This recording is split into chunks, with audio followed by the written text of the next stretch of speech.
Assalamualaikum warahmatullahi wabarakatuh. Bismillahirrahmanirrahim. Tabarakalladzi nazzala al-furqana ala 'abdihi liyakuna lil 'alamina nadhira. Allahumma shalli wa sallim ala sayyidina Muhammad wa ala alihi wa sahbihi wa barik wa sallim asma'in. Amma ba'du.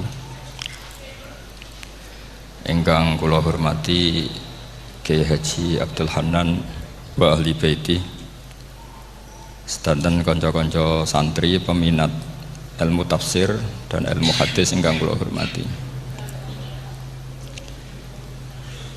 Berbicara tentang ilmu tafsir,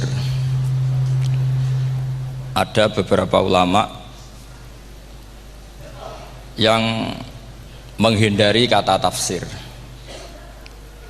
karena makna tafsir itu memaknai atau menduga apa yang dikehendaki Allah. Tentu itu sulit. Satu, bahwa faktanya kita sudah tidak bisa komunikasi dengan Allah karena tidak ada wahyu lagi. Sehingga dari kehati-hatian ini pernah suatu saat Abu Bakar ditanya,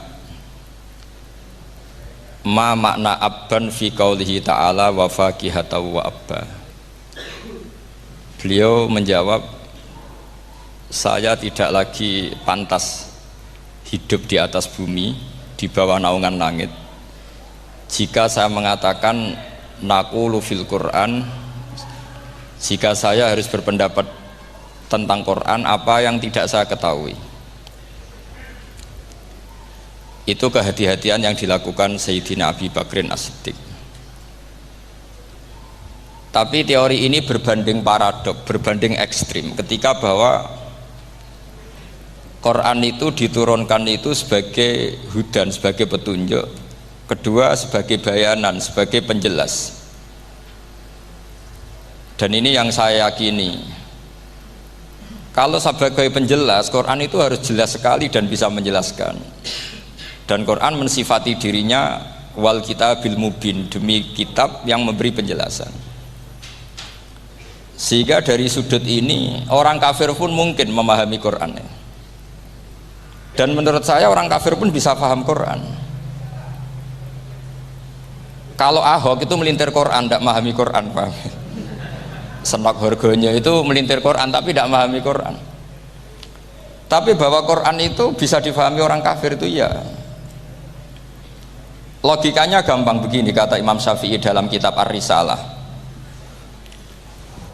Ketika Quran turun, itu pendengarnya itu udah ada yang muslim, belum ada santri Kewagian, nggak ada santri Lirboyo, udah ada santri Sarang. Pendengarnya itu non muslim. Nah ini sampai angen-angen, ketika Quran turun tuh pendengarnya muslim atau non muslim? Non muslim. Andai kan Quran itu turun tidak difahami orang kafir, maka lalu objeknya siapa, sasarannya siapa? Nah sebab itu akan aneh kalau kita yang mondok, misalnya ngaji Edkon, ngaji Alfiyah, ngaji Ulumul Quran, apa saja, kemudian Anda tidak paham Quran, padahal orang kafir saja bisa paham. Nah ini tantangan bagi kita. Sing kafir wis paham Quran, masa kita santri tidak paham Quran.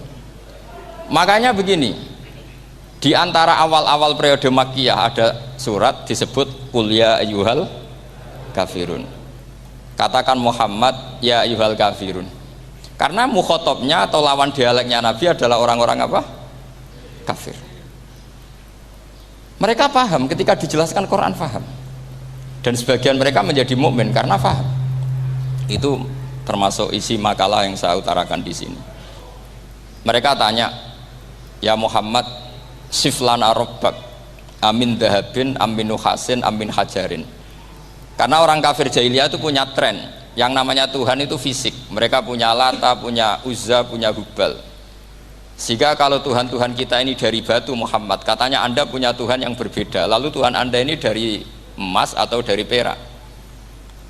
Turunlah ayat Qul huwallahu ahad Allahus samad. Lagi-lagi mukhatabnya adalah orang kafir. Makanya ini juga akhirnya jadi ilmu madhab, ilmu tentang firqah-firqah dalam Islam, bahwa kesalahan terbesar orang Khawarij sebagaimana yang dikutip Imam Bukhari. Nanti sama cari di juz 4 atau di juz 3, pokoknya di bab Babu Qitalil Khawarij, karena Imam Bukhari punya adat diulang-ulang. Kata Ibnu Umar yang dikutip Imam Bukhari, innahum intolaku ila ayatin nazalat fil kufar faja'aluha alal mu'minin. Orang-orang Khawarij atau kalau sekarang orang-orang radikalisme itu meneliti Quran, kemudian ketika ada kriteria manusia-manusia tertentu itu dianggap itu kenanya orang Islam, korbannya orang Islam. Padahal awal mula ayat ini turun untuk orang kafir atau kritikan pada orang kafir. Ini cilaka betul. Karena logikanya seperti yang dikatakan Imam Syafi'i, ketika Quran turun ini nggak ada orang Islam, yang ada orang kafir. Sehingga mukhatabnya adalah orang kafir. Tapi ayat-ayat ini nanti dipakai Khawarij untuk mengcounter orang Islam, sehingga mereka mudah mengkafirkan kita karena pakai ayat yang dari awal Allah mengkafirkan orang kafir, sekarang ayat itu dipakai mengkafirkan orang Islam. Ini saking gebleknya orang apa? Khawarij. Makanya kata kitab Fathul Bari yang menyarai Bukhari itu, yang mendorong orang Khawarij seperti itu adalah jahluhum bisyariah. Memang mereka benar-benar bodoh, benar-benar goblok. Misalnya kita kiai atau kita ma'arif atau kita santri atau kita orang soleh, kemudian kita tidak bisa melakukan apa yang kita katakan, terus kita oke lah, kita kena kritik misalnya atakmurunan nasa bil birri apa watan sauna anfusakum wa antum taslunal kitab. Terus kita katanya bisa ngomong tapi tidak bisa melakukan, terus dikritik dengan ayat itu mestinya tidak tepat. Karena itu asbabun nuzulnya adalah orang-orang Yahudi karena tahu bahwa sifat Rasulullah itu ada di Taurat, mereka menyuruh keluarganya itu masuk Islam, tapi mereka sendiri tidak mau Islam. Kemudian turunlah ayat atakmurunan nasa bil birri wa tansawna anfusakum wa antum taslunal kitab afala ta'qilun. Sekarang perbandingannya begini, misalnya ada orang Islam, taruh saja Zaid itu maling, ya maling, konsisten dia malingnya sampai tua. Terus menurut Anda Zaid yang muslim ini, Zaid itu muslim tapi maling, jangan bilang maling tapi muslim, dia itu ya. Kemudian Zaid bilang ke anaknya, "Cung, kowe aja dadi maling, dadi santri sing soleh, sing maling bapak tok." Ndak. Ini menurut analisis usul fikih. Ngomongnya Zaid itu benar apa salah? Benar kan? Nasihatnya ya benar, ngomongnya juga benar. Kamu ndak bisa ngeritik Zaid. Kamu bisa ngomong tapi tidak bisa melakukan, ndak bisa. Fa innal amra bil ma'ruf wajib. Wal qawla bil ma'ruf ya wajib. Wal qawla bil haqqi ya wajib. Jadi itu hal yang berbeda. Misalnya fa innal amra bil ma'rufi wajibun, memerintahkan barang baik itu baik. Wa innal qawla bil haqqi ya wajib, mengatakan yang hak itu ya wajib. Berarti Zaid tetap kena khitab. Kamu harus nasihati anak secara benar. Kamu juga harus ngomong hukum secara benar. Lalu ketika Zaid ngomong hukum secara benar, "Cung aja maling, maling ku dosa. Cung aja nerusno profesine bapak maling, maling itu tidak benar." Dia berarti sudah melakukan dua kebenaran, yaitu ngomongnya benar, nasihatnya benar. Dia salah, perilakunya tetap maling. Tapi jangan karena dia maling lalu omongannya enggak salah juga, berarti salahnya malah tiga. Makanya ini pentingnya ngaji sama ulama, sama ahli usul fikih. Jadi tidak bisa dicampur adukkan. Zaid gagal dalam perilaku, tapi jangan gagal lagi di nasihat. Nanti kalau dia tidak nasihati, maka anaknya terus maling, alasannya niru bapaknya. Karena bapaknya kalau mau nasihati nanti disemprit sama santri-santri, "Pak, sampean ra oleh nasihati anak ra sama maling, sampean dhewe maling." Oh, tidak bisa cara usul fikih. Itu malah yudroku kulluh, la yudroku napa? Kulluh, atau bahasa populernya al-maisur la yasqutu bil ma'sur. Misalnya kita sebagai kiai hanya bisa takrib, hanya bisa jurumiyah. Apa muda Fathul Mu'in cek abote, bulet, maknanya bulet. Kamu tidak boleh ngomong gini, "Cung, kowe sebagai muridku kudu nurut aku. Nak gurumu goblok tok takrib, kowe tok takrib wae." Gak oleh ngelangkai guru, gak sopan gitu misalnya.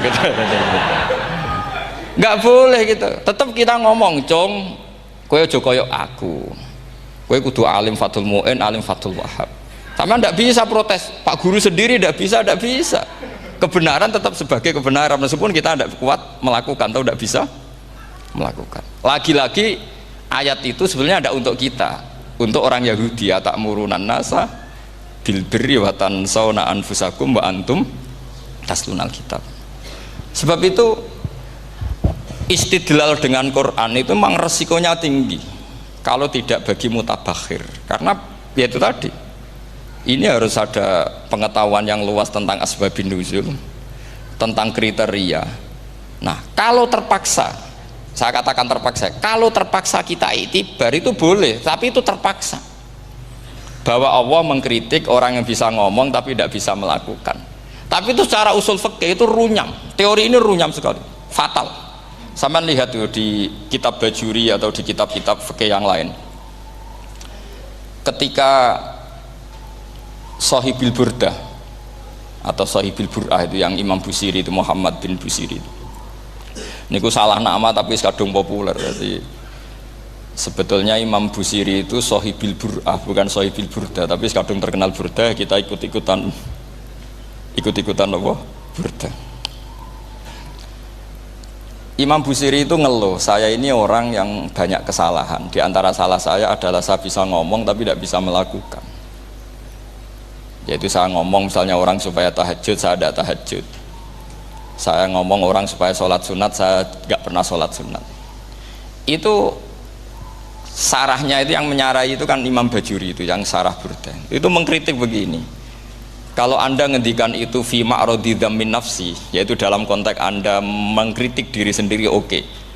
Tapi omongan Anda salah, karena secara usul fikih fatal.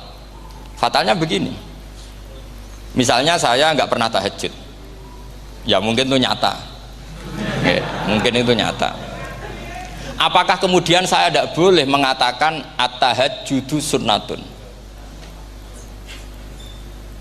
Apa saya diwajibkan diam hanya karena saya tidak pernah tahajud, terus saya seorang kiai yang haram mengatakan at-tahajjud sunnatun? Saya harus tetap mengatakan kalau tahajud itu sunnah. Saya kalau punya santri terus saya bilang, "Jong, napas nganggur yuk tahajud itu sunat." Karena mengatakan kebaikan pasti bagian dari kebaikan itu sendiri. Makanya kata Imam Bajuri, fakaifa yakunul amru bil ma'rufi mazmuman. Bagaimana mungkin sesuatu yang jelas baik karena memerintahkan kebaikan mazmuman menjadi sesuatu yang tercela hanya karena yang mengatakan tidak melakukan. Fa innal fi'la ya amrun wal hukmu ya amrun akhar. Itu beda. Jangan karena Anda tidak minum teh karena diabetes, terus Anda kalau ada tamu tidak disuguhi teh. Karena saya sendiri tidak minum teh. Wah ya repot kalau gitu. Nah, itu lagi-lagi tadi orang Khawarij salah ketika mengartikan ayat yang harusnya objek kritiknya itu orang kafir, kemudian karena Quran lama sekali dibaca orang Islam sampai orang itu lupa kalau Quran awalnya turun diantaranya adalah membenahi akidahnya orang kafir, sehingga korbannya orang Islam. Itu mirip seperti cerita kita ya, santri-santri itu kalau punya musuh itu baca Hizib Nasor. Dulu pengarang Hizib Nasor itu musuhnya orang fasik, sehingga di Hizib santri ora duwe musuh wong fasik, duwene kancane dhewe, akhirnya kancane yang kena Hizib. Nah ini penting saya aturkan ya, sama seperti itu. Lama sekali Quran itu hanya dibaca orang Islam dan komunitasnya Muslim, sehingga seakan-akan semua kritikan Quran itu pada orang nopo Islam. Padahal jelas Quran ada kul ya ayyuhal kafirun. Jelas mukhatabnya orang kafir. Sadaqata lakum dinukum waliyadin. Nah ini penting kalau aturakan. Makanya kalau melihat itu, Quran jelas bisa difahami orang kafir. Bahkan banyak orang kafir yang menjadi muslim karena faham maknanya apa? Faham maknanya Quran. Itu jelas sekali. Itu masyhur sekali dialeknya Nabi dengan Walid bin Mughirah, dengan Utbah, dengan banyak sekali, termasuk dengan Abu Jahal, dengan Abu Lahab. Bahkan orang-orang kafir Quraisy itu menyewa namanya Musailamah Al-Kadzab. Kalau di sini umumnya baca Musailamah apa Musailimah? trennya di sini. Pakai fathah ya. Itu entah ya, nggak tahu saya yang masalah yang mana itu kan, karena memang kalau dalam ilmu riwayat itu sekali salah baca itu kasus betul, kayak Sa'id bin Musayyab atau Sa'id bin Musayyib itu ketika beliau sugeng itu kalau dipanggil Sa'id bin Musayyab itu marah besar, karena maknanya Sa'id al Musayyab itu yang ditawan, makanya beliau bilang sayyabatni Irak wa anal Musayyib, orang Irak mengatakan saya ini ditawan, sebenarnya saya yang menawan mereka. Tapi al-masyhur itu dibaca Sa'id bin Musayyab, padahal dia tidak mau dipanggil Sa'id bin Musayyab, Sa'id bin Musayyab. Karena nama ini penting. Pentingnya begini, ini kata Rasulullah kalau sedang guyon, kata Nabi, mbok kamu itu sekali-kali mikir, kenapa saya ini diberi nama Allah Muhammad, katanya. Ini hadis sahih di Bukhari, ada di Kitabul Adab, banyak lah tag ini.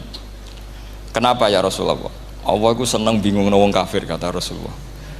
Karena Abu Jahal kalau manggil saya jadi bingung. Itu kalau orang Arab kan pasti tahu maknanya. Muhammad maknanya orang yang terpuji. Sehingga kalau Abu Lahab ngomong itu jadi paradok. Hei orang yang terpuji, kamu bohong.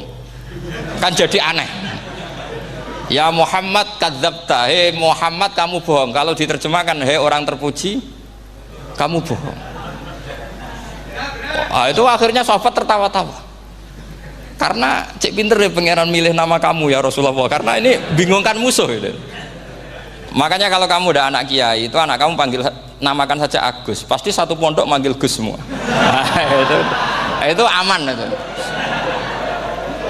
Itu mbok yang nggak seneng tetap panggil Gus. Karena kalau untuk Gus putra kiai kan butuh di bapak kiai, kan bapak ayus kadung rakyai itu kan, itu ada triknya, yaitu anaknya dinamain Agus. Nah, itu Rasulullah itu sudah dipilih sedemikian rupa oleh Allah, perilakunya benar, ahwalnya benar, sak namanya juga benar. Sehingga ketika Abu Jahal, Abu Lahab tahu bahwa nama Muhammad ini problem, karena ini madah itu memuji. Sehingga mereka kalau mencari Muhammad tuh bilang ainal madmum, mana orang yang tercela. Terus orang-orang Quraisy tidak paham, kamu nyari siapa?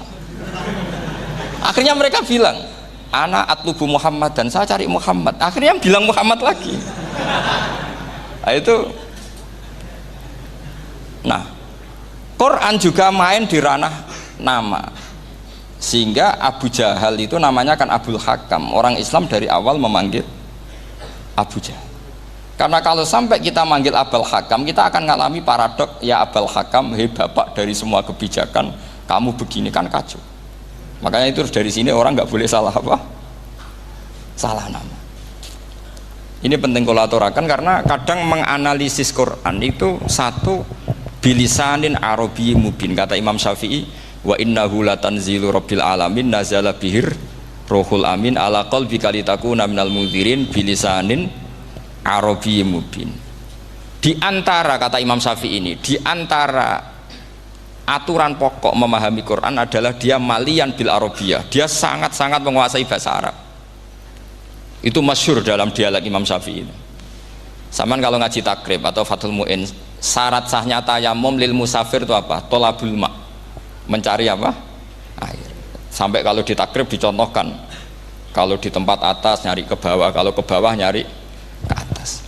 Imam Syafi'i ditanya, kaifa taqulu bi syartit tolab, bagaimana anda berpendapat bahwa tolabul ma' itu wajib untuk menjadi sahnya tayamum? Terus Imam Syafi'i faqara'a falam tajidu ma'an, kamu pergi kemudian falam tajidu ma'an, kamu tidak menemukan air.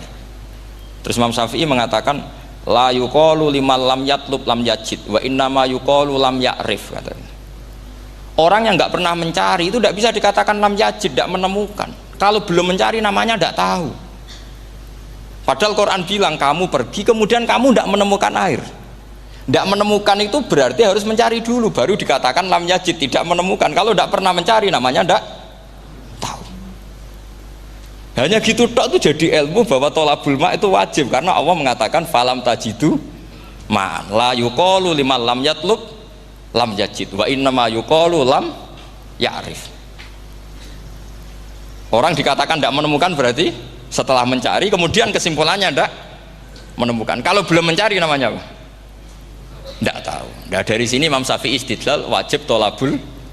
Ini namanya malian bil arabiyah. Dia menguasai bahasa Arab. Begitu juga ulama-ulama sufi. Itu ada cerita Aba Yazid Al-Bustami, itu ada muridnya baca ayat wasiqal ladzina taqaw rabbahum ilal jannati zumara. Orang-orang takwa itu digiring menuju surga. Itu dia nangis. Muridnya kaget. Ini guru saya tidak benar, ini ada cerita surga tapi dia malah nangis karena ayatnya itu digiring. Terus kata Abu Yazid, mereka itu di mana saja? Masa ke surga aja butuh digiring? Ke surga itu kan nikmat, ngapain butuh digiring? Saya tidak mau, kata dia. Abu Yazid itu gak mau digiring ke surga, itu gak mau. Muridnya kan tambah kaget, memangnya mau neraka kan, gitu pikirannya itu. Ternyata beliau jawabnya sederhana, saya pas itu sudah dekat sama Allah sehingga tidak perlu digiring. Kemudian saya sudah panitia kiamat pas itu, jadi gak perlu digiring. Nah ini nanti penting jadi satu aturan ilmu ulumul Quran. Saya di rumah itu istiqomah ngajar Qawaidul Asasiyahnya Said Muhammad yang dulu ditulis abahnya Zubdatul Itqon oleh Said Alawi. Kemudian Zubdatul Itqon itu tentu dari kitab Itqon. Terus Said Alawi dulu ngarang kitab Faidul Khobir, sarahnya Faidul Khobir sama Sayyid Muhsin Al-Musawab, dulu dari Padang tapi hidupnya di Mekah. Saya dulu talaki sama Mbah Mun. Itu ternyata ada ayatnya, innal muttaqina fi jannati wa nahar fi maq'adi sidqin 'inda malikim muqtadir. Sekarang sampean saya tanya, menurut Anda semua orang kena hisab enggak? Enggak, sampean jawab saja. Menurut Anda ketika di mahsyar semua orang kena hisab apa enggak? Pasti kita menjawab iya. Tapi kata Said Muhammad, itu keliru. Enggak kebayang orang seperti Nabi kena hisab. Pasti yang kena hisab itu orang-orang yang enggak jelas. Nah, misalnya Nabi jelas baiknya, harusnya ya langsung nggak kena hisab. Karena tidak mungkin seorang saksi kok diaudit, tidak mungkin. Lo saksi itu di pengadilan kan nggak tersangka, nggak terdakwa, dia tidak boleh diintervensi oleh hakim. Nah, Rasulullah ketika kiamat, ketika fil mahsyar, fi faslil qada itu jelas, fa kaifa idza ji'na min kulli ummatin bisyahidi wa ji'na bika ala haula'i syahida. Rasulullah sudah dekat Allah, pas mahsyar itu ada Allah, ada Rasulullah, ada Jibril. Kemudian Nabi itu mengidentifikasi, ditanya sama Allah, bener mat ini umatmu? Ya, niki umatmu ya. Kalau yang nggak jelas ya Nabi lama jawabnya. Makanya kamu jangan jadi orang nggak jelas. Nah, itu kalau sekali nggak jelas itu Nabi lama sekali jawab. Nah, artinya begini, yang kena hisab itu meskipun kata Said Muhammad, meskipun Dhahirul Quran itu menetapkan asbata umumal hisab, tapi zahirnya Quran yang sama juga menafikan hisab. Itu karena nggak mungkin, nggak kebayang kita malaikat berani menghisab afdalul khalqi. Sama bisa bayangkan malaikat mengaudit Rasulullah SAW, ahabbal khalqi ilallah, kepen cilaka mencit ya. Wong jajar Allah kabeh dinten audit sudah indah. Fa kaifa idza ji'na min kulli ummatin bisyahidi wa ji'na bika ala haula'i syahida. Lalu mungkar nakir juga sama. Sampean bisa bayangkan mungkar nakir tanya Nabi Muhammad. Tesnya susah. Karena kalau Rasulullah terus ditanya, "Waman nabiyuka?" Wah, itu kan bisa kiamat itu.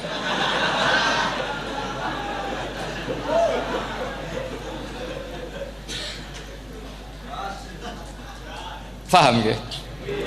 Makanya kata Said Muhammad, ini kan teman-teman tanya, biar caranya alim tafsirnya saja, sarannya satu hafal Quran, dua hafal Sahih Muslim, tiga semua orang sudah mati, tinggal kamu yang alim. Nah, itu mesti aman itu. Nah kalau sampean tanya saya, apa buktinya Gus kalau orang tertentu tidak kena hisab? Ya buktinya tadi, misalnya innalladzina qalu rabbuna Allahu tsummas taqamu tatanazzalu alaihimul malaikatu alla takhafu wala tahzanu wa absyiru. Mungkar nakir adalah malaikat penakut, membawa ketakutan. Sementara para wali ini jelas malaikat kena konstitusi. Malaikat harus mengatakan ke para wali, Allah takhofu wala tahzanu. Padahal Nabi tentu sayyidul auli. Para wali saja malaikat kena aturan, kamu harus bilang Allah takhofu wala tahzanu wa abshiru. Hei para wali, kamu jangan susah, jangan gentar, kamu harus gembira. Kamu bisa bayangkan misalnya mungkar nakir bawa godok, atau orang kalau dipukul ajul sak walang-walang. Kemudian kamu bayangkan Syekh Abdul Qadir ngalami itu, Abdul Hasan Asadali ngalami itu, Abu Yazid Al-Bustami. Kalau itu ngalami gitu semua, ngapain kita jadikan mursyid? Kan sama nasibnya dengan kita. Nah, Zahirul Quran mengatakan asbatal hisabah. Tapi Zahirul Quran di ayat yang lain lam yusbit al hisabah. Makanya tadi umumul Quran juga ditaksis dengan muqayyid. Yang mutlak ditaksis dengan yang muqayyad. Yang mujmal ya sama seperti itu, aturannya seperti itu, ditafsir sama yang mufassal. Sama orang kafir yang jelas, sampean bisa bayangkan malaikat ngaudit Fir'aun. Cek kurang penggaweane. Jelas eleke kok di audit. Misalnya Abu Lahab di audit, oh malaikatnya celaka mencit. Berarti dia agak percaya sama pernyataan Tuhan, tabat yada abi lahabiu. Malaikat kok ngaudit Abu Lahab? Mungkin Gusti kula ceke. Nak menawi wonten nabi. Lho ki ora tau ngaji Quran tapi wong ayate tabat yada kok cek dicek. Nah, yang seperti ini masuknya kategori ulaikal ladzina, sateruse mereka yang kafir bi ayati rabbihim wa liqaihi fahabitos a'maluhum fala nuqimu lahum yaumal qiyamati wasna. Jadi ada orang-orang kafir yang jelas kena aturan fala nuqimu lahum yaumal qiyamati wasna. Jelas kafirnya ya gak kena hisab, yang jelas nabinya, jelas wasinya juga gak kena hisab. Yang kena kita di tengah-tengah. Tapi ilmu itu ikut mainstream karena semua orang bilang ada hisab, ya kita ikut-ikutan bilang, ya sudah gitu saja. Tapi kalau aslinya ya rapati percaya. Umumnya uang gerono mati ditalkin, ya kita melok-melokan nalkin. Tapi kalau kadang ya gak kebayang. Piye nak wali-wali ditalkin. Makanya ada di dunia wali itu ada cerita Rabi'ah Dawiyah, itu termasuk keramat beliau itu. Kali Imam Sibawi kan dalam cerita wali kan ditanya marrobuka, ngapunten niku man mausul nopo istifham. Wah itu malaikatnya ndak pernah khataman alfiyah kan, repot. Kalau Rabi Adawiyah lebih parah lagi, itu beliau tuh nangis sekeras-kerasnya, nangis terisak-isak, dia tersiksa. Ya Allah, engkau itu zat yang paling saya kenali dan harusnya semua makhluk itu kenal engkau. Tapi ini hamba engkau tanya, engkau itu siapa? Itu kan ini orang aneh kata gitu. Karena Allah itu adharud dzahir, kata sampai Imam Sibawi silakan a'raful ma'arif. Jadi wong ora ora wis geblek tenan dari Imam Sibawi. Imam Sibawi kan atas nama dia pakar nahwu pertama mengatakan domir paling makrifat di antara 6 isim makrifat, paling makrifat itu domir. Tapi meskipun gitu a'raful ma'arif Allah. Yang paling makrifat dari sekian isim makrifat itu Allah. Artinya satu nama yang orang harus kenal semua. Makanya di antara keramat beliau ketika ditanya wong kok ora tau ngaji fikih men ngaji nahwu wae. Gak tahu dia ngaji carane sesuci, carane iddah to gak tahu ngaji nahwu. Terus dia tanya bima fa'ala rabbuka. Lalu Allah memperlakukan kamu gimana? Terus kata Imam Sibawi, ghafaroli, Allah mengampuni saya karena saya orang yang mengatakan Allahu a'raful ma'arif. Ini penting kalau aturakan. Jadi makanya kalau sampean tanya caranya ilmu alim gimana, ya satu tadi, kalau sampean masih banyak orang hidup, syaratnya kamu harus hafal Quran, hafal hadis, hafal sekian ribu hadis, hafal sekian ulumul Quran. Itu kalau masih banyak orang hidup. Kalau sudah kamu sendiri hidup, ya sudah, pokoknya isokulhu ya salim sendiri kan, nggak ada saingannya itu. Makanya kata Sayyid Muhammad, beliau mengatakan kita meyakini umumal hisab ya berdasar zahiril Quran, kita menafikan umumal hisab bahwa hisab hanya yahtassul liqaumin duna qaumin juga berdasar zahiril Quran. Kita percaya semua mayat ditanya mungkar nangkir ya berdasar zahiril ahadis. Kita tidak mengumumkan teks praktek ini juga berdasar dzahiril ahadits. Karena malaikat mungkar nakir juga malaikat. Berarti dia kena aturan kalau ketemu para wali Allah takhafu wala tahzanu. Faham sih kalau maksudnya? Ini penting kalau aturakan. Jadi makanya aspek ya, sampean bisa memulai kalau ingin jadi orang alim tafsir bisa mulai dari yang mudah saja, yang fikih saja. Makanya kata Imam Ghazali, kenapa Mu'tazilah jadi segoblok itu? Karena dia tertipu oleh umumatul Quran, oleh tek-tek umum. Dia tidak tahu mukhasisnya. Padahal setiap ayat umum itu pasti ada mukhassis. Misalnya begini ya, kalau kamu maknanya fikih saja, contoh yang paling mudah familiar itu fikih ya. Misalnya kita ngaji Quran, wal mutallaqatu yatarabbasna bi anfusihinna salasata quru. Kalau orang dicerai itu iddahnya itu 3 kali masa napa? Suci. Apakah aturan iddah seperti ini hal hadhil iddah amatun likulli mutallaqatin am li mutallaqatin makhsusah? Apa ini semua mutallaqah iddahnya pasti salasata quru apa orang tertentu? Ya enggak, asal dia mutallaqah pasti iddahnya salasata quru. Anda goblok, Anda salah besar. Kalau misalnya yang dicerai adalah orang hamil, iddahnya apa? Salasata quru apa watil hamli? Watil hamli. Kita butuh ayat lain, wa ulatul ahmali ajaluhunna ayyadna hamlahu. Sama seperti kita ngaji walladzina tawaffawna minkum wa yadharuna azwajan yatarabbasna bi anfusina arba'ata asyhurin wa asyra. Asal wanita ditinggal mati suaminya, maka iddahnya 4 bulan 10. Apa semuanya demikian? Enggak. Misalnya orang hamil iddahnya biwatil hamil. Artinya kalau Anda tertipu umumatil Quran berarti Anda sama dengan menghukumi orang ditolak semua iddahnya salasata quru. Sama misalnya orang sekarang dalil-dalil wa may yatawallahum minkum fa innahu minhum. Kalau berkawan orang kafir maka dia menjadi kafir. Itu kan fatal. Semua nabi ya berkawan orang kafir. Karena dakwahnya memang sama orang kafir. Lo coba, andai kan sampean hafal Quran, itu sama teori itu tuh mungkin menyedihkan. Coba istilahnya Quran, wazkur akho'at wa ila adin akhawum huda wa ila samuda akhawum. Terus semua umatnya yang kafir disebut akhawum. Akhaw itu artinya apa? Saudara. Mereka ya berkawan sama orang kafir. Makanya butuh analisis fikih untuk maknani wa may yatawallahu minkum fa innahu. Setelah dianalisis fikih, ternyata semua nabi diistilahkan wa ila madyan akhahum syuaiba wa ila adin akhahum huda. Akhaw itu artinya apa? Saudara. Kalau sama tanya, lalu logikanya gimana? Kata kitab-kitab kan wa in kana dasarin fajanibhu suratan. Kalau ada teman buruk jauhi, kalau teman baik temani. Kalau cara usul fikih gampang.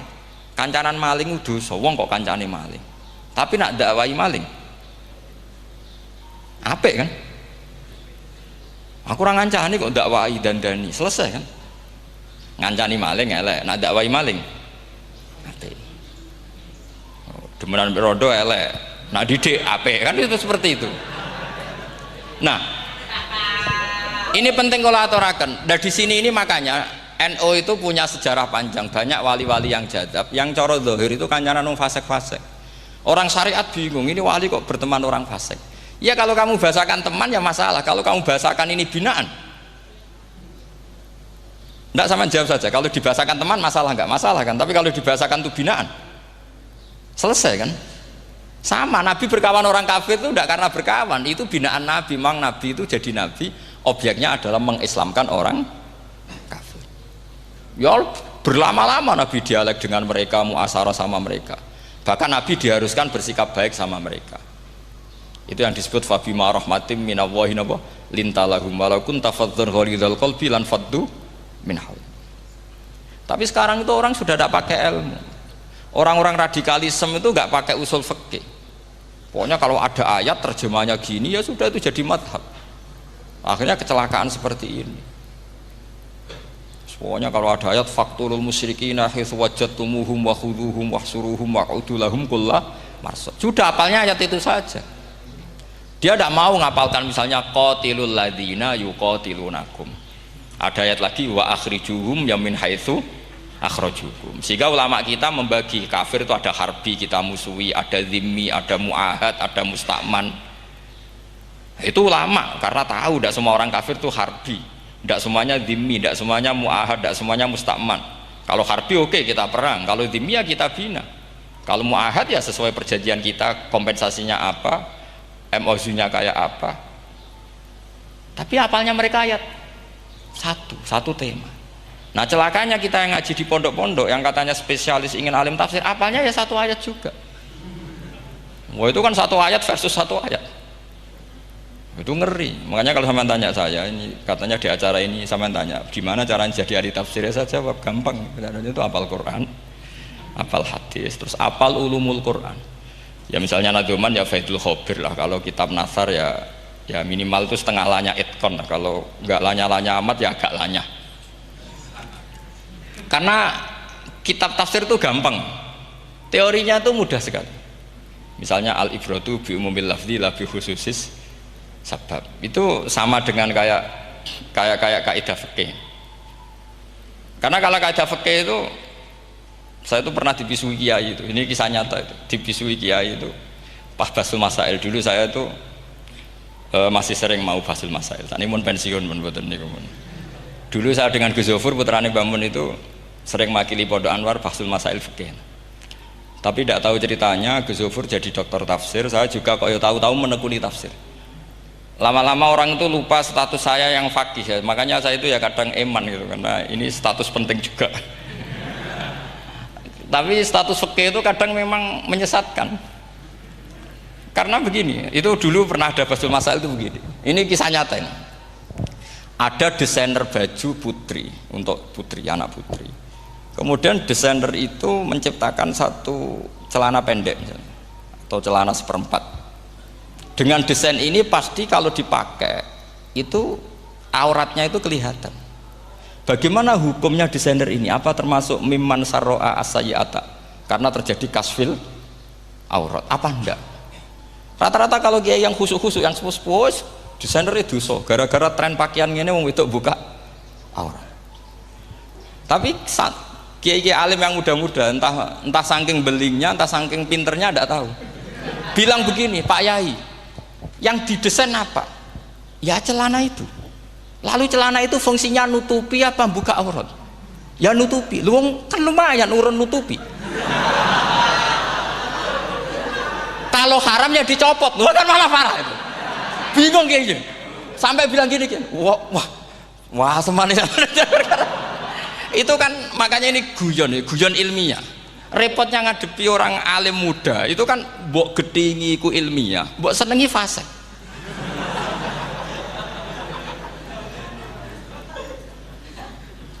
Ketika kiai yang khusyuk tadi tak tanya, kalau desainer katok seperapat, paham gitu? Yo coba yang celana dalam terlalu vulgar itu, paham gitu? Ndak rok sajalah, rok mini misalnya, rok selutut. Sampean jangan ngeres ya, yang rok selutut misalnya. Rok selutut itu desainernya kena hukum haram ndak? Sampean jawab saja. Oh haram dari kiai sepuh karena dengan desain itu misalnya lututnya kelihatan. Tapi pertanyaannya kiai muda saya masih ingat betul, saya tanya. Lalu fungsi pakaian itu apa Pak Yai? Fungsi itu kan tetap nutupi sebagian aurat. Kalau Anda haramkan, barang haram itu harus dihilangkan. Nah, itu. Sampai kiai itu setelah acara itu manggil saya. Gus, kalau ngakoni jenengan alim tapi podo repoti. Podo repoti nak dalam itu kan terus itu ada perumusan di redaksi keputusan yang dijual itu, yang masail fikihnya kan terus diputuskan, dibukukan. Kalau redaksinya halal Gus, nanti orang pakai rok semua. Dan saya balik bantah, kalau redaksinya haram orang nggak pakai rok. Akhirnya itu apa? Kebijakannya lucu. Buak we Gus, pertanyaan itu buak sak jawabannya oke. Jadi kita debat tidak jadi. Ini cerita ilmiah. Makanya sama tidak wajib anut saya ini terlalu ilmiah, jadi tidak baik untuk kehidupan kesalian, kurang baik. Jadi ini, tapi ini ilmu. Tetap kaidahnya fikih ma la yudraku kullu la yudraku kullu. Jangan kalau tidak bisa nutupi aurat semua, lalu jangan sama sekali. Lungki kan kaidahnya kan gitu, ma la yudruku kullu la yudruku kullu. Misalnya Anda punya tetangga nggak mau pakai jilbab, nggak mau pakai pakaian muslimah, kamu tidak boleh bilang munisan raklambinan, tidak bisa. Ma la yudruku kullu la yud napa ma la yudruku kullu nu la yudruku napa kullu. Makanya ini kita harus hati-hati. Nah bayangkan sekarang orang neliti Quran itu yutroku kullu. Mestinya kalau Anda meneliti radikalisme, ayat yang terkait radikalisme diteliti semua. Ternyata di surat Taubat yang disebut suratus Saif, yang bahkan haram baca bismillah, itu ada ayat wa in ahadum minal musyrikin nastajaroka fa'ajirhu hatta yasma'a kalamullah thumma ablighu ma'mana. Muhammad, kalau ada orang kafir mau belajar Quran sama kamu, ya harus kamu pelajari hatta yasma'a kalamullah. Setelah mereka mau belajar, ya ablighu ma'mana thumma ablighu ma'mana, kamu harus menjamin keamanan dia. Itu di surat Taubat, termasuk akhiru suratin nazalat, gak mungkin terjadi mansukh. Tapi orang-orang ekstremis selalu pakai faqatulul musyrikin haitsu, apalan itu terus. Yang orang liberal yang menaparin la ikraha fiddin, ya sudah seperti itu. Sing orang-orang ora tegas, ora tau nahi mungkar, ya ma arsalna ka ila rahmatal lil alamin, ngono terus. Yang kelompok tukang nahi mungkar ya ayatnya amen nahi. Saya tuh heran, kenapa mereka punya masalah dengan hafalan kayaknya. Kenapa sih hafalannya kok pedot itu? Kita yang hafal semua bingung jadi. Jadi akhirnya kita yang pinter anut sing goblok. Karena saya tuh pernah loh debat sama orang salaf, debat gitu. Setelah saya mengutarakan sekian hadis, ada tuh Pak hadis itu, waduh, harusnya kamu ngaji saya, ada debat tuh yang level. Kalau nggak level tuh nggak boleh kata gitu. Itu kan ngeri. Makanya ini penting ya, kalau sampean tanya ingin jadi alim tafsir ya harus hafal Quran semua. Nah, kalau tidak mungkin yang nunggu orang semua mati baru Anda jadi ahli tafsir, karena tidak ada musuhnya. Tapi saya pastikan orang kafir pun bisa memahami Quran, yaitu tadi hatta yasma'a kalam Allah. Sayyidina Umar tuh masuk Islam tuh gara-gara dengar adiknya baca Toha, ma anzalna alikal qur'ana litashqa illa tadhkiratal liman yakhsha tanzilam mimman khalaqal arda was samawati ula ar-rahmanu alal arsis tawa. Itu dia ma huwa bikalamil basar, tidak mungkin seperti ini karangan manusia, itu tidak mungkin. Akhirnya dia Islam. Banyak orang Islam karena diperdengarkan Quran, karena memang notnya sudah unik, makna kualitasnya juga sudah unik, semuanya itu unik, indah. Sampai sekarang pun orang kafir itu orang paling tahu Quran. Makanya Allah mensifati orang kafir itu hasadam min indi anfusihim mim ba'di ma tabayyana lahumul haq. Sekarang sama saya tanya, orang sing tabayyana lahumul haq itu orang faham apa orang tidak faham? Mereka orang kafir itu mengingkari Quran, padahal mim ba'di ma tabayyana lahumul haq, setelah kebenaran nyata bagi mereka. Nyata bagi mereka artinya orang kafir faham atau tidak faham? Faham. Cuma mereka punya penyakit hasadam min intian. Mereka juga kalau ada ayat tentang ahkam yang memberatkan, mereka bilang i'ti bi Qur'anin ghairi hada au badil. Muhammad harusnya jangan tema itu yang diangkat, bu cari Quran yang lain yang enggak tema itu. Mereka sampai memilih tema itu karena faham apa karena tidak faham? Karena faham. Makanya di makalah saya pastikan ngaji tafsir itu gampang, karena orang kafir pun bisa. Kalau kasus Ahok itu bukan paham itu melintir, beda, paham sama melintir itu beda. Itu diterjemah kemenang tuh jangan mengangkat kawan orang Islam, bukan ngangkat pemimpin. Ya likinya kalau ngangkat teman saja tidak boleh, apalagi ngangkat pemimpin. Fatal mana berteman sama orang salah sama ngangkat. Saman kancanan maling itu apik nak menawa nang andani terus ngangkat, "Hei maling ke pimpinanku." Parah mana? Parah mana? Artinya sama saja ketika diterjemah jangan ngangkat teman, sebetulnya ngangkat pemimpin lebih fatal. Itu kan mafhum awlawiyah, itu kan normal saja. Itu di Quran biasa, misalnya innalladzina ya'kuluna amwalal yatama dzulman, orang yang makan hartanya anak yatim secara zalim.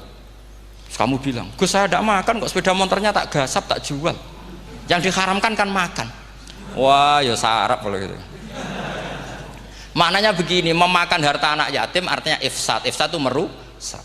Nak ngono ikhraq membakar atau mencuri sama dengan makan, bal asad. Malah kan lebih apa? Lebih apa? Dasar. Jadi yakuluna di situ tuh ba'dul amsilah, sebagian contoh min wujuhil ifsad atau min wujuhil ihlak. Jangan kok karena ayatnya makan, oh yang haram tuh makan, kalau nyuri gak apa-apa. Waya fata. Itu kan sama dengan santri geblek dikandani kiai ini, "Cung, kowe mbek bojomu jogeman naboki." Suatu saat istrinya lapor lagi, "Pak Yai sekarang ndak naboki tapi nyadui." Karena naboki itu pakai tangan. Mereka pertama dilaporkan kiainya, "Pak Yai, suami saya itu sering memukulin saya pakai tangan gini. Cung, jogeman naboki bojomu." "Nggih Pak Yai, siap." Suatu saat istrinya lapor, "Pak, tetap benjut, kenapa? Kalau nak niki disadui." Mereka pikirannya, sing haram nabok, nak nyaduk halal. Wah itu kan ngajak goblok bareng. Nah masalahnya di usul fikih kasusnya seperti itu. Makanya saya ini kadang ya maliki sekali. Kadang saya itu maliki sekali. Kadang ya. Misalnya begini, saya beri contoh. Ini yang kisah nyata ya. Ada seorang Arabi datang ke Rasulullah. Ya, tadi kan teman-teman minta juga ilmu hadis ya. Ini satu paket saja. Itu tadi nanti kalau sampean kasih lalim ndak itu sudah ada urusan saya tadi, nunggu orang mati banyak tadi itu. Kalau nggak usah nunggu orang mati, sarannya tadi apal tadi. Ya Rasulullah ahlak tuh, saya ini orang yang rusak. Wama ahlakaka, lalu yang bikin rusak kamu apa? Qol waqatu imroati fina hari Ramadan, saya menjima istri saya ketika masih siang, fina hari Ramadan, siang Ramadan. Walhasil Nabi tidak menyuruh hanya kodok, tapi menyuruh kafaroh. Kafarohnya itu merdekakan budak atau memberi makan 60 orang miskin atau puasa berapa? Puasa 60 hari. Atau urut merdekakan budak atau puasa 60 hari atau memberi makan sitina miskin. Oke, kita sepakat. Sepakat ya, hadis itu sahih dan diulang-ulang oleh Ashabus Sunan. Oke, riwayatnya enggak masalah. Sekarang kita analisis maknanya. Sekarang sampean saya tanya, kalau anda misalnya sekarang jam berapa ini? Misalnya sekarang jam 9 kurang seperempat Ramadan, terus anda rokok atau anda ngopi, kepengen ngopi terus ngopi tanpa udhrin syar'iin, anda hanya wajib qadha apa bayar kafarah? Ndak sampean jawab. Rata-rata kiai kita, oh mau wajib qadha Gus karena gak jima. Sing seru kafarah itu nak jima. Kan ngombe kopi be jima beda. Pertanyaannya tuh lucu, ini naif secara fikih masalahnya begini. Jima bojo itu tidak zina. Jima bojo itu zina apa enggak? Enggak. Berarti dengan makan bedanya apa? Sama kan? Sama-sama amrun mubah. Sesuatu yang boleh. Kenapa hukumannya berat? Makanya kata Imam Malik, enggak itu nilainya. Nilainya adalah hadku hurmati Ramadan bi ghairi udhrin syar'iyyin. Makanya kata Imam Malik, siapapun yang makan fina hari Ramadan, iftar apapun fina hari Ramadan bi ghairi udhrin syar'iyyin, maka hukumnya sama dengan jima fina hari Ramadan. Karena sama-sama ihlak ifsad hurmata Ramadan bi ghairi udhrin syar'iyyin. Loh ndak, ini ilmiah. Kamu ndak harus cocok, tapi otak kamu harus percaya. Loh iya kan beda kan? Saya secara nafsu tidak cocok, cek berarti. Tapi ilmiah saya setuju. Kalau kiai ngandani itu kan pasti pakai badul amsilah, kan nggak mungkin semua contoh disebut. Cong penak melaku jogeman delok wedok itu mari setan. Mboten delok Mbah, nyekel lho malah parah tuh. Ndak bisa. Makanya ini masalahnya lafat. Ini kembali ke Imam Syafi'i, bilisanin Arabiyyim mubin. Ketika seorang kiai bilang cung jogeman delok cawe itu adalah mengungkapkan al-muharramat, bukan mentaksis yang haram itu hanya melihat. Saya ulang lagi ya, ketika seorang kiai bilang cung jogeman delok wedok sing haram, itu semangatnya adalah melawan keharaman, bukan mentaksis yang haram hanya delok. Itu di Quran normal semua, di semua lugat ya biasa. Itu kan sama seperti misalnya seorang mbah ngasih uang cucunya, cung tak kayak duit 100.000, cung gue tuku es, terus kue mendingan Nak ragu tuku es haram iki kan ngongkone tuku es. Lah kepen putumu mati kan nyeben 1.000 gue tuku es. Ya mulai dulu istilahnya nak bange ke ibu tuh jong 1.000 gue tuku es. Cara wong kuno. Nah, maksudnya gue pokoknya umumnya cah cilik senane es cuma nyebut. Ya sudah seperti itu. Sama seperti Quran menghentikan begini. Ini memang salate yang fikih dulu yang pokok-pokok. Di antara yang enggak boleh dikawin adalah wa antasma'u bainal ukhtaini illa ma qad salaf. Kamu enggak boleh menikahi Sri dan Zainab kakak beradik. Sudah sepakat nggih? Fi nikahin wahid enggak boleh al jam'u bainal ukhtain. Jadi mbaknya kamu kawin, adiknya kamu kawin fi nikahin wahid. Tapi nak ngeduni boleh, berarti kan dengan waktu yang berbeda. Quran hanya menyebut itu. Kemudian Rasulullah zaman Sugeng itu hanya nambahi wala binal mar'ati wa ammatiha wala binal mar'ati wa kholatiha, juga agak boleh menikahi ponaan plus buliknya, baik bulik dari bapak yaitu ammah maupun bulik dari ibu disebut apa? Kholah. Kemudian ulama fikih merasa ada yang kurang, ditambahi lagi 2 perempuan yang andekan yang satu itu lelaki kok haram nikah, berarti haram jam'u fi nikahin wahid. Misalnya cucu rabibahnya boleh enggak? Enggak boleh kan? Berarti kalau sampai mengumpulkan cucu dan mbahnya fi nikahin wahid juga tidak boleh. Tapi orang yang waras itu tidak akan nyalahkan Quran ketika tidak lengkap. Wa antasma'u bainal ukhtain ila ma qad salaf, ini tidak lengkap. Yang haram kan tidak hanya jam'u bainal ukhtain, termasuk mengumpulkan cucu dan mbahnya. Karena Quran nggak mau dengan logika tidak waras, itu tidak mau. Taruh saja orang itu rata-rata mbahnya kan umur 70 tahun, cucunya umur 17 tahun. Kebayang nggak kamu nikahi sehingga adekan boleh bareng, pasti kamu milih bareng. Makanya Quran hanya bakas wa antasma'u final ukhtain, karena yang mungkin masih menggugah selera itu 2. Tapi kalau cucu sama mbahnya itu, kalau ada yang masih selera kan ya sarap itu. Tapi fikih sebagai kaidah tetap menerangkan termasuk yang haram jam'u adalah bainal mar'ati wajad datiha. Paham juga maksudnya? Artinya ketika menyebut itu tidak jaminan merangkum semua hukum, tapi ba'dul amsilah. Fa'innal akila yaktafiya bi isyaratil ba'di, karena orang kalau punya akal diisyaroi sebagian sudah paham. Ini penting kalau aturakan. Jadi ini penting.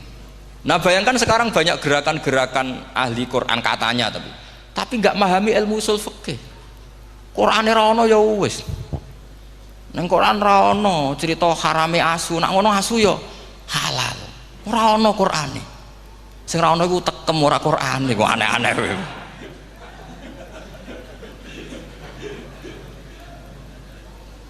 Itu kan sama, terus sampean misalnya tadi jam 09.00 Ramadan tambah uzurin syariyin terus mangan mie rokokan.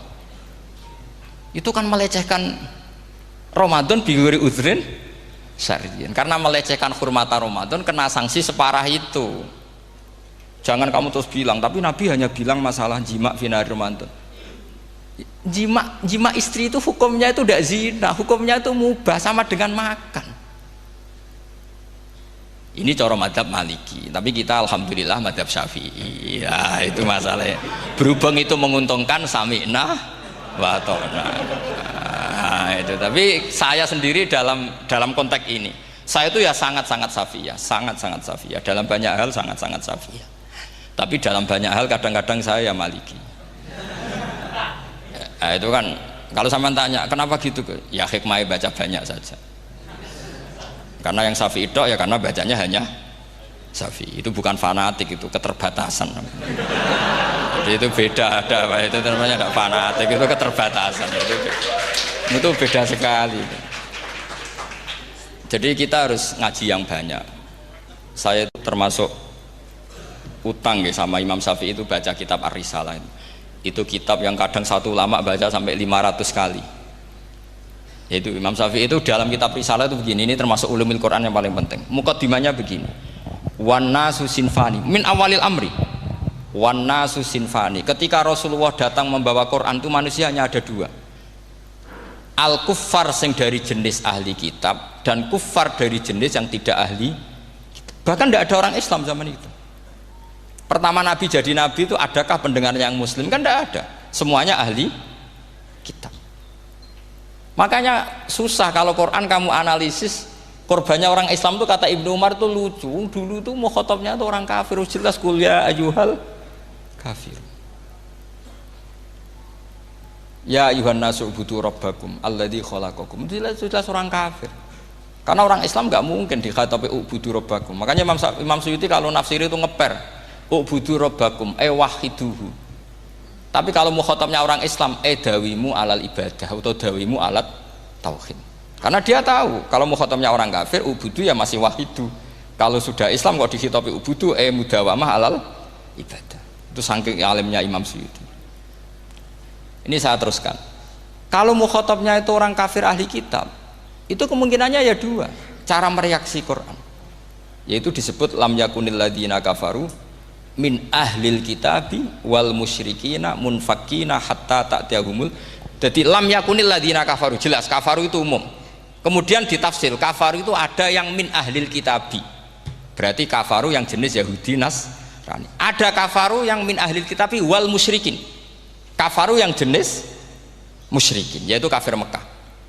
Karena cara kaidah nahwu al-atfu yaqtadi taghayyur, kalau ada ataf pasti konteksnya beda.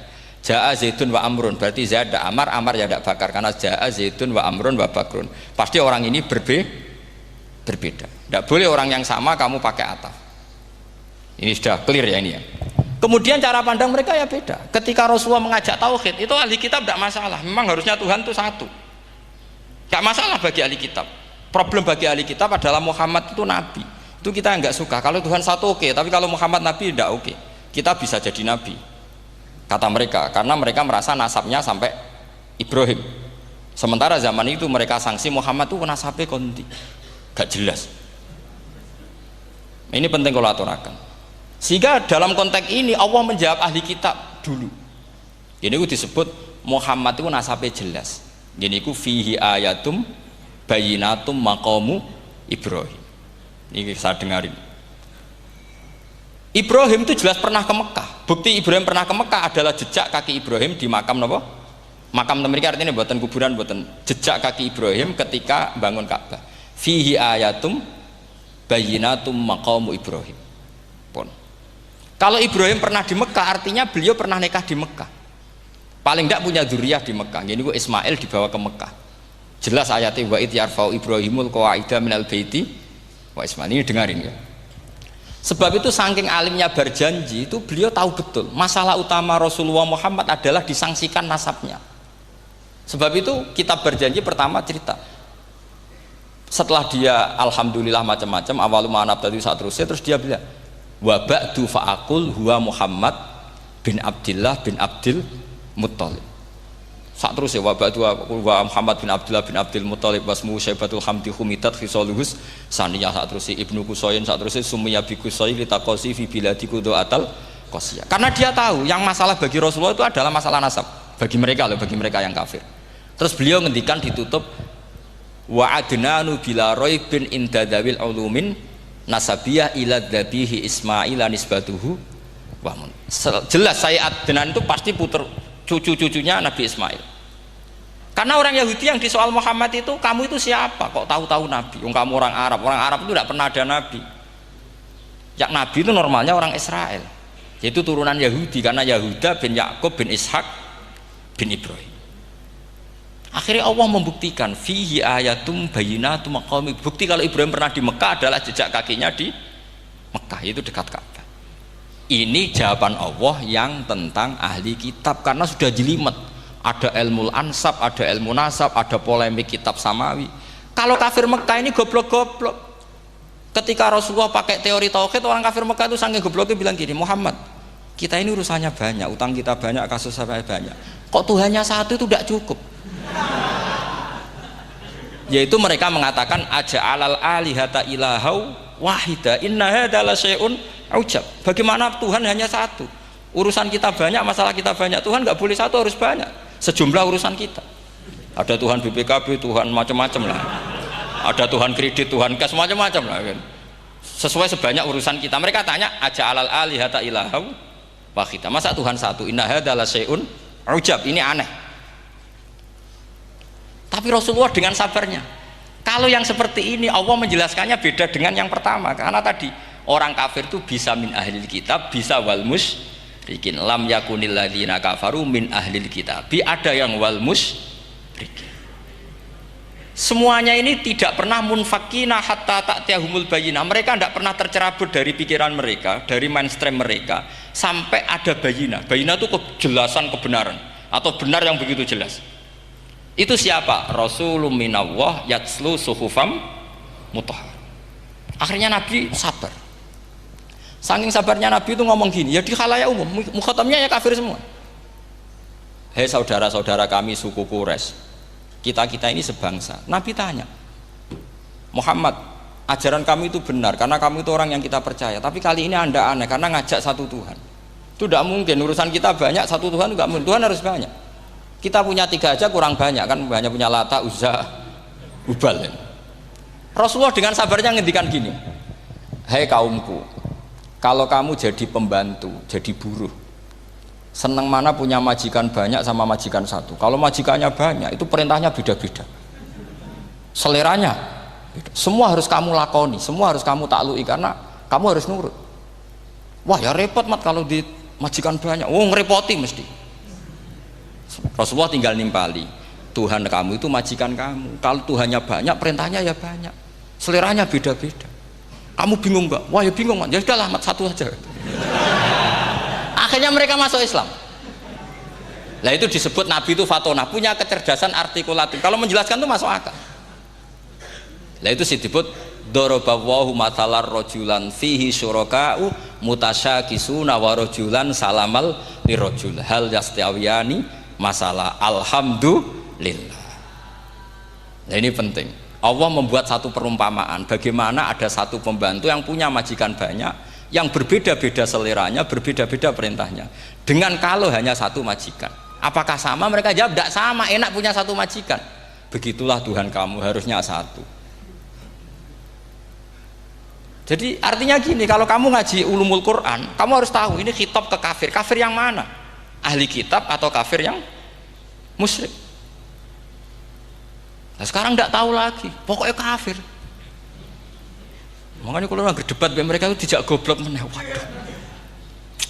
Makanya sama ndak usah ketularan goblok sing pun gimpun sing wis goblok ora usah ditambahi mun kathah dan ini pun.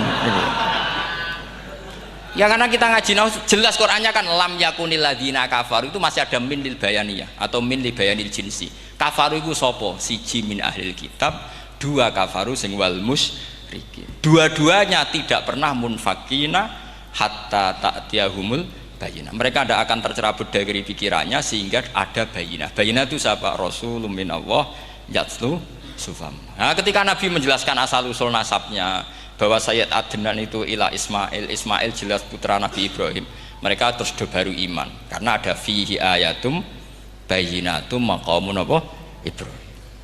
Ya jadi saya kira demikian, nanti kan akhirnya jam itu teman.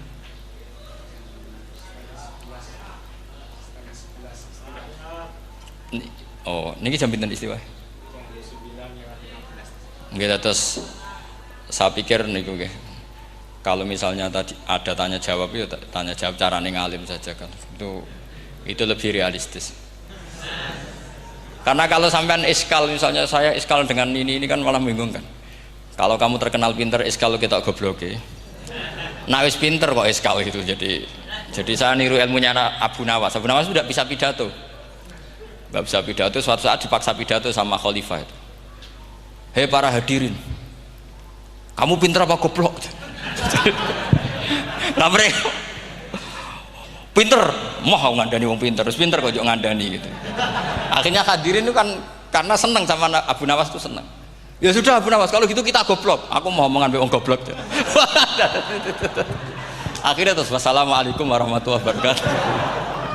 Jadi itu Abu Nawas juga bisa pidato, tapi dia tahu saja caranya menyelesaikan masalah.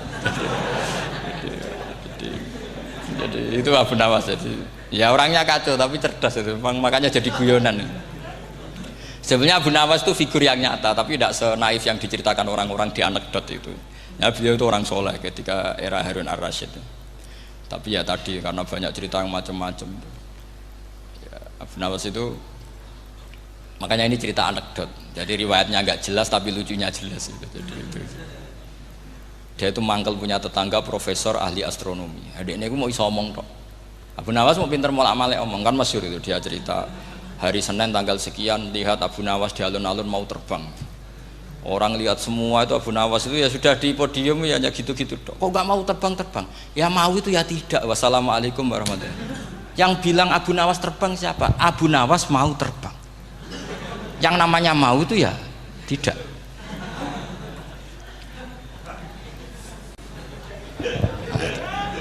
Pernah dia itu lomba sama Harun ar-Rasyid.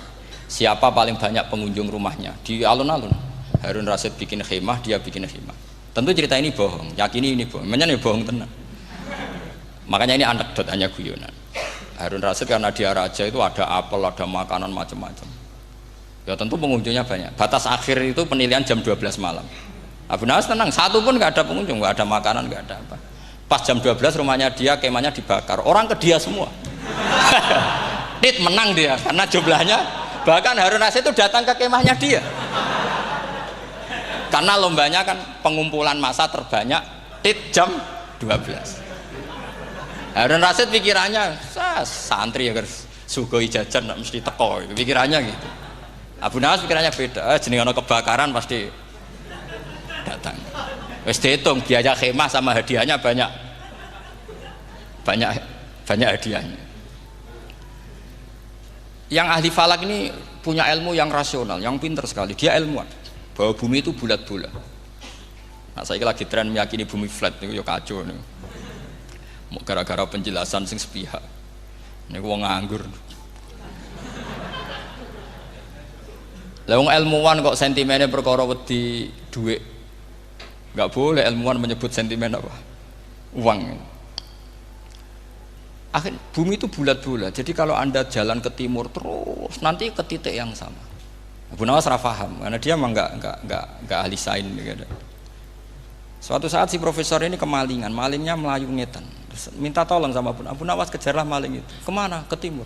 Dia ngejar ke barat. Ditanya sama profesor, saya udah bilang larinya maling itu ke timur, kalau kejar ke barat nanti ketemu di titik yang sama. Jadi, akhirnya profesornya ngerti, oh ngenyek tuh. Kira itu. Jadi, nah khawatir saya nanti kalau santri-santri tidak pinter ilmu, terus pilihannya ilmu kayak Abu Nawas, jalan pintas tadi. Karena belajar falak jelimet, belajar faraid apa? Jelimet, ada aul, ada roh, terus semua ada masalah yang ruwet-ruwet terus. Akhirnya mau olah bicara. Ini musibah inna lillahi wa inna ilaihi raji'un. Itu tidak boleh. Quran tidak mengajarkan itu. Quran tetap mengajarkan ilmu meskipun ada nilai seninya. Ya tadi nilai seni tadi misalnya Allah mencontohkan daraba wa masalah rajulan fihi syuraka. Terus kedua uniknya Quran itu begini. Setelah dipikir itu nyata-nyata lebih detail. Misalnya begini. Ketika Allah mencontohkan ba'udah itu nyamuk. Itu orang-orang kafir itu bilang gini, "Ya Muhammad, Tuhan Anda kehilangan stok ilmiah. Sehingga contoh itu enggak yang dahsyat tapi sekedar nyamuk. Wong nyamuk kok digawe contoh. Pokoknya contoh itu dinosaurus, tak jerapah, tak apalah yang keren itu. Mosok contoh apa? Nyamuk.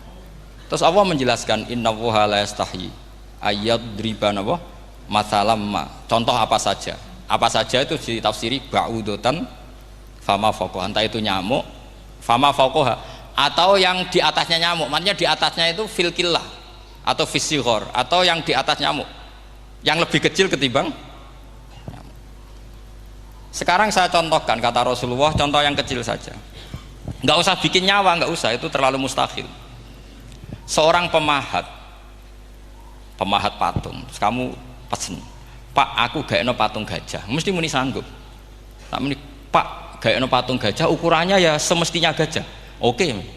Tapi "Pak, aku gaekno patung nyamuk, ukurannya ya sak nyamuk." Kira-kira sanggup apa enggak? Artinya ketika Allah gawe nyamuk itu lebih sulit ketimbang gawe gajah apa lebih mudah? Lebih sulit. Karena nyamuk yang sudah kecil, dia punya alat kelamin terus seberapa juga. Alat kelaminnya juga tetap harus ada lubangnya, terus seberapa juga. Temen saya malah ada yang cangkem elek bilang gini, lalu ya punya kuman, kumannya seberapa? Nah ini pentingnya ngaji akal. Kamu jangan hanya bilang, wow dinosaurus, jerapah, seru nyamuk. Nah karena orang sudah ada itibar dengan nyamuk, didatangkanlah nyamuk banyak. Sebenarnya nyamuk banyak itu mergo mangkel, gak diperhatikan itu. Makanya terus. Lah ini saya tahadus binemat, istri saya itu sering protes. Istri saya kalau manggil saya Gus karena orang Jawa Timur itu sama-sama jagongan itu, saya itu tidak pati sering digigit, namun ya digigit tidak sesering sampean, itu jelas. Terus saya tanya, Gus punya doa apa, kenapa tidak pati begitu digigit nyamuk? Saya bilang karena saya sudah tahu hikmahnya nyamuk, jadi harusnya dia sudah tidak nyerang saya, kata saya itu. Makanya ini ijazah, agak mandi salah sampean itu. Karena tadi logika yang terbangun gitu. Kalau Allah bikin gajah, melubangi belalai gajah itu masih masuk akal. Bahkan saat kita bikin patung masih bisa. Tapi kata tadi nyamuk itu sudah kecil, harus punya usus, harus punya alat kelamin, harus punya telur. Telurnya juga detail lagi. Ini disebut innallaha la yastahyi ayyadriba mathalam ma ba'udah. Sehingga ba'udah di mata ahli tafsir, di mata ulama ini contoh yang luar biasa. Tapi di mata orang-orang yang nggak seneng mikir, kok terima nyamuk itu. Makanya saya minta kangkang di sini bisa makan itu harus syukur. Makan itu luar biasa. Saya itu sering nyontohkan di Jogja. Saya punya teman sakit, kalau nggak ada obat dari Belanda itu mati. Kalau ini nggak dapat obat bagus dari Belanda atau dari Jerman itu meninggal. Berapa bulan lagi matinya? 3 bulan. Kalau nggak sampai dapat obat mati 3 bulan. Oh masih mandi obat yang di Jogja, apa itu makan atau minum? Kalau orang tidak minum, tidak sampai 3 bulan sudah mati. Boleh orang itu mikir seperti itu. Tapi kita ini kalau obat dari Jerman, dari Belanda itu hebat. Kalau tidak kita mati sebulan lagi, 3 bulan lagi. Allah bikin obat pada kita tiap hari, yaitu kita bisa makan, bisa minum. Itu kalau sekali nggak makan 5 hari bisa mati sama. Tapi kita karena ngakan itu hal yang biasa, nak duit iso utang, terus dianggap biasa. Ini kalau ulama masalah besar. Punya otak seburuk itu masalah besar bagi ulama. Sehingga Allah tidak malu ketika ngendikan kulu wasrobu, tidak malu karena makan ini urgen, sangat penting. Dan Allah tidak malu meskipun Quran itu temanya kelas tinggi, biasa Allah mengatakan jong kowe kulu minta ibadi marusangnakum, kamu makanlah. Karena minum obat itu kebutuhan kita ketika sakit. Tapi kalau makan adalah kebutuhan kita sihatan wasukman, saat sakit maupun saat sehat. Nah, kalau Anda dengan kualitas ini, ketika Allah membicarakan makanan itu Anda akan respect sama Allah karena memang ini urgen betul. Tapi kalau Anda cara berpikir gini, hanya cari horo ibal ilmu yang aneh, yang seru, kamu baca ayat itu akan menjadi biasa-biasa saja. Dan itu masalah bagi mahabbah Anda pada Al-Quranul Karim. Ya saya kira demikian. Terus mangke saya pikir tidak etis kan ini Jumat nanti. Sing biasa itikaf nanti terganggu. Nanti saya ada ke problem. Ya kalau ada tanya jawab ya saya mohon tadi ya, karena ini zaman akhir saya memang butuh sekali. Kenapa saya mau datang? Satu, hormat Kiai Hanan. Dua, saya memang ingin banyak mufassir lagi, jangan hanya lewat baca terjemah kemudian merasa menjadi ahli apa? Quran atau ahli tafsir. Itu musibah besar itu masalah besar itu. Ya pokoknya saya mohon lah ya setidaknya gitu. Misalnya orang kafir, kamu cari saja orang kafir, ternyata ada yang harbi, ada yang dhimmi, ada yang mu'ahad, ada yang mustakman. Lalu dalam tarikh ada kafir Yahudi, kafir Nasrani, kafir ahli kitab. Kalau di fikih ada kafir yang lahum kitabun, ada yang tidak lahum kitabun. Kalau yang lahum kitabun disebut ini kitabiah kholiso, yang tidak itu kan beda-beda di fikih, boleh nikahnya ndak, khilu dhabihatihim atau tidak, itu kan detail sekali. Makanya saya mohon ini latihan detail. Oke, sampean tetap ngaji, sering khatam itu bagus karena mengumpulkan semua ilmu. Tapi sampean harus menganalisis secara apa? Saya dulu ngaji Mbah Mun Muslim ya kilatan. Tapi saya ngapalkan sama Gus Ibab. Gus Ibab putrane Mbah Mun, dulu muridnya Said Muhammad. Saya itu tak pelajari lagi di rumah. Tak analisis lagi setelah besar sampai sekarang karena ya itu beda. Kita selalu Robbi zidni apa? Ilma. Misalnya begini contoh ya, contoh. Kita mungkin tahu maknanya ayat tertentu itu begini. Misalnya begini. Faqula lahu qawlan layyinan la'allahu yatadzakkaru aw yakhsha. Musa dan Harun, jika kamu datang ke Fir'aun, maka kalau ngomong, kalau dakwah itu qaulal layyinan, dengan dakwah yang halus. Nggih, qaulal layyinan. Ini bagi yang ekstremis harus baca dialek ini. Ini kisah nyata yang diceritakan Habib Zain bin Semit ketika ngarang Al-Manhajus Sawi. Juga diulang-ulang di beberapa kitab. Suatu saat ada ustadz, corong Jawa Kemelinti, datang ke Harun Ar-Rasyid. Harun Ar-Rasyid ini Banil Abbas, termasuk zuriyahnya Abdullah bin Abbas. Karena Harun Ar-Rasyid sebagai khalifah tentu salahnya banyak, namanya pejabat pasti salahnya banyak. Meskipun kebaikannya juga banyak, tapi salahnya juga banyak. Kalau kita kan tidak pejabat, salahnya tidak banyak, tapi prestasinya juga tidak banyak. Ya kan, misalnya ada tamu Raja Salman, katanya hormat tamu wajib, kamu kan tidak bisa hormat. Karena dia juga tidak mau dihormati kita kan.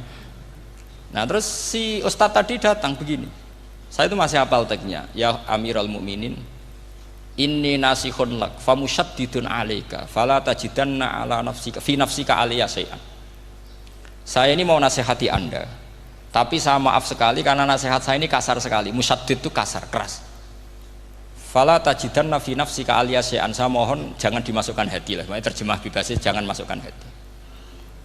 Katanya Harun Rasyid langsung marah. Uskut ya jahil, kamu itu ustadz bodoh. Kamu tidak boleh keras sama saya. Dia masih bantah, saya keras sama Anda karena Anda salahnya banyak. Terus apa kata Harun Ar-Rasyid? Inna wa ta'ala qad arsala man huwa khairum minka ila man huwa syarrum minni wa ma'adzalika qala ta'ala faqula lahu qaulal layyinan. Allah mengutus orang yang jelas lebih baik ketimbang kamu, yaitu Musa dan Harun. Musa dengan ustadz ini baik mana? Tidak, sama jawab saja. Baik Nabi Musa kan? Ilaman huwa syarrun minni. Fir'aun dengan Harun Ar-Rasyid buruk mana? Buruk Fir'aun.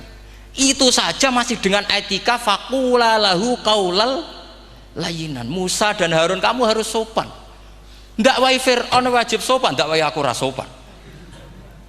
Nah ini sudah iktibar dari terjemah netral atau terjemah yang datar bahwa Allah ngutus Musa dan Harun ke Fir'aun dan Musa dan Harun diharuskan qaulal layyinan. Tapi menjadi energi mafhum yang luar biasa. Nak dakwai Fir'aun wae qaulan layyinan apa maneh dakwai padha-padha mukmin.